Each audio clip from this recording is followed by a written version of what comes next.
Good day from OG Benchmarks. If you're going to do some benchmarking of hardware, you need a test bench. This video is about my homemade test bench. Here it is. She is a beauty. I was inspired by a recent video by Paul's Hardware in which he mounted standoffs into a board. There's a link to his video in the description for this video. All I can say is that Paul is better with tools than I am. I put in 8 standoffs right here into the board, and only 5 of them actually line up with the holes in a motherboard. The other ones do provide support under the motherboard for things like shoving in RAM or plugging in the 24-pin power, but they don't actually screw in from the top. Since the whole thing lies flat, just 5 screws is fine. It's sized for a micro ATX board. I did put in taller standoffs so I can run some cables like the CPU power under the board. It's not quite cable management, but it keeps the top of the board a little less cluttered. The box area on the right is for the PSU. All board I/O as well as power into the PSU will face the bottom, and cables from the PSU will stick out the back toward the top of the image. As it so happens, my father-in-law has a small lumberyard, and this was cut from a 12-inch pine board down to about 10 inches. He further cut the remainder strip, which actually wasn't a full 2 inches because a 12-inch board is not actually a full 12 inches wide, to make these border pieces, these smaller rails. You can't tell from the camera angle, but the board has a couple rails on the bottom, so it sits up off of whatever surface it's resting on and is easy to grab. The whole length is about 16 inches.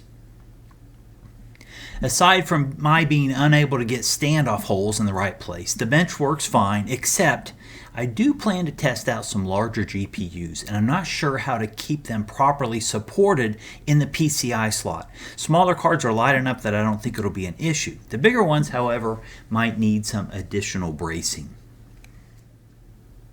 Here are some of the other accessories for my base setup. All the software runs on a 240 gig SSD. I put this Asus GT240 in the picture. If I'm working with a CPU that doesn't have an integrated GPU, I'll bring out some low-end dedicated GPU for CPU benchmarking. The GT240 certainly qualifies as low-end. I have a CPU fan. I'm a bit worried about using the stock Intel cooler with CPU benchmarking, but we'll see how that goes. Of course, I need a little Wi-Fi, and this flimsy power switch will allow me to power up the system without needing a screwdriver to short out the board pins. Here is my PSU for benchmarking. It's a 650 watt ARESGAME. This picture is terrible. I apologize for the blurriness. You can't tell much, but it is non-modular. I've never had a real PSU before. I've just bought like 250 or 300 watt PSUs from retired Dell computers. As I looked at doing GPU benchmarking, I realized some of these older AMD and NVIDIA GPUs take a lot of power. I'm normally a like 65 watt GTX 750 kind of guy, so seeing a 200 series NVIDIA GPU calling for well over 200 watts was an eye-opener. With this PSU, I'll be able to handle just about any GPU that I want to look at. There are some that will have too high of a TDP, but I won't worry about those cards. While ARESGAME is a newer brand, I think it'll be fine for my needs. The price is right at just over $50 shipped through Amazon after a discount. It's also a fairly legitimate 650 watt PSU with 288 watts on the 12 volt rail. As I said, I've never had a real PSU. I was surprised at the huge number of different cables coming out the back end of this thing. Molex? Really? And how many SATA power connectors can one computer need?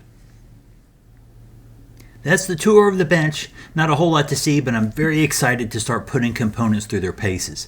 Please consider subscribing, leaving a like, or making a comment. Take care.